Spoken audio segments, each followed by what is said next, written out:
ఇక సత్యసాయి జిల్లా కదిరి పట్టణంలోని వికలాంగుల భవనంలో 66వ అంతర్జాతీయ విభిన్న ప్రతిభావంతుల దినోత్సవం వేడుకలు ఘనంగా జరిగాయి. కదిరి దివ్యాంగుల సంక్షేమ సంఘం ఆధ్వర్యంలో జరిగిన ఈ కార్యక్రమంలో ముఖ్య అతిథులుగా కదిరి ఎమ్మెల్యే కందికుంట వెంకట ప్రసాద్, ఆంధ్రప్రదేశ్ రాష్ట్ర విభిన్న ప్రతిభావంతుల వయోవృద్ధుల కార్పొరేషన్ చైర్మన్ గడుపోటి నారాయణస్వామి హాజరయ్యారు.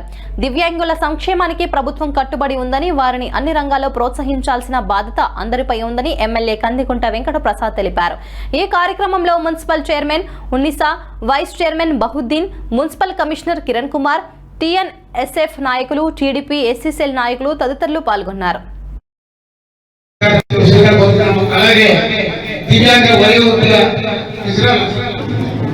దివ్యాంగ సోదరులారా, మనమంతా ఆలోచించుకోవాల్సిన బాధ్యత మనందరిపైన ఉంటుంది. గత 5 సంవత్సరంలో దివ్యాంగుల పండుగ జరిపిన రాష్ట్ర ప్రభుత్వం ఏదైనా ఉందా అని మనమంతా ఆత్మ పరిశీలన చేసుకోవాల్సిన బాధ్యత ఉంటుంది. గత 5 సంవత్సరంలో ఎంతోమంది దివ్యాంగులను సమస్యలు పరిశీలించారా జగన్మోహన్ రెడ్డి ప్రభుత్వం అనేది మనమంతా ఆత్మ పరిశీలన చేసుకోవాలా.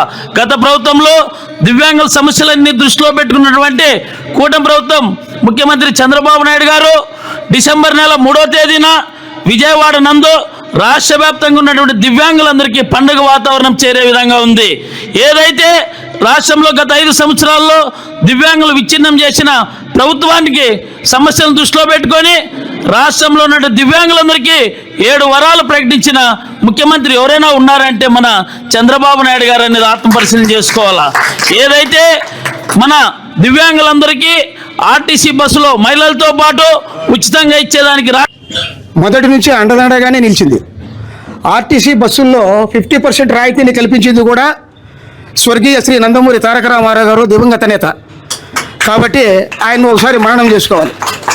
అదే ఆ సమస్యనే పురస్కరించుకుని ఇప్పుడు గౌరవనీయులు శ్రీ నారా చంద్రబాబు నాయుడు గారు ఆర్టీసీ బస్సుల్లో మనకు శ్రీశక్తి జన పథకం ఏ విధంగా వర్తిస్తుందో అది మనకు కూడా ఉచిత బస్సు ప్రయాణాన్ని ఏర్పాటు చేయడం జరిగింది. అందులో ఈ విషయాన్ని మొన్న పుట్టపర్తి జిల్లా హెడ్ క్వార్టర్లో కూడా సీనియర్ నాయకులు, సీనియర్ మంత్రివర్యులు పల్లె రఘునాథరెడ్డి అన్న గారి ముందర కూడా చెప్పడం జరిగింది. అలాగే ఇప్పుడు మన ఎమ్మెల్యే గారు ప్రసాద్ అన్న దగ్గర గారు కూడా చెప్పుకోవడం జరుగుతుంది. అన్న, మా పిల్లలు అంటే మా దివ్యాంగులు విజయవాడ, వైజాగ్, బెంగళూరు ఇటువంటి చోట్లకు పోయి ఎగ్జామ్, సివిల్ సర్వీసెస్ ఎగ్జామ్ కానీ, banking service recruitment board exams కానీ, తర్వాత స్టాఫ్ సెలక్షన్ కమిషన్ ఎగ్జామ్స్ కానీ ఇటువంటి వాటికి అటెండ్ దివ్యాంగ సోదరు